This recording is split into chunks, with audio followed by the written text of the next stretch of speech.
હાસોડના વાલડ ગામના ખેડૂતોએ 2 મોટર ચોરોને રંગે હાથે ઝડપી પાડ્યા। હાસોડ તાલુકામાં છેલ્લા 1 વર્ષથી ખેડૂતો પોતાની પાણી માટેની મોટર ચોરીથી પરેશાન હતા। તાલુકાના આસ્તા, વાલનેર, રાયમા ગામોમાંથી ઘણી મોટરો ચોરાઈ જવાની ફરિયાદ હાસોડ પોલીસ ચોપડે નોંધાયેલ છે।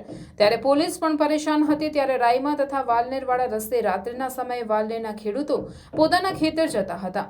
ત્યારે તેઓએ કોઈક 2 ઈસમોને રિક્ષામાં મોટર મૂકતા જોતા તેઓએ પૂછપરછ કરતા શંકાસ્પદ લાગતા પોલીસને બોલાવેલ હતી। જે ખેતરમાંથી મોટર ચોરી કરી હતી તે ખેતર કુડાદરાના ખેડૂત વિજયસિંહ ઠાકોરભાઈ પટેલને આ અંગેની જાણ કરતા તેઓ પણ ઘટના સ્થળે પહોંચી પોલીસને ફરિયાદ લખાવી હતી। પોલીસે બંને મોટર ચોરો વિરુદ્ધ ગુનો નોંધી વધુ તપાસ હાથ ધરી છે। મોટર ચોરો કોસાડ તાલુકો 84ના હતા, જેમાં એક ઇમ્તિયાઝ ઉર્ફે હુસેન ઇદ્રીસ મંસૂર, બીજો મુસ્તાક મંજૂર અલી શાહ, બંને રહેવાસી મૂળ કોસાડના છે। પોલીસે કોર્ટમાં રજૂ કરી રિમાન્ડ માંગતા કોર્ટે 3 દિવસના રિમાન્ડ મંજૂર કર્યા હતા। હાસોડ તાલુકા ઉપરાંત કીમ અને સાયણમાં પણ મોટર ચોર્યાનું કબૂલ્યું હતું।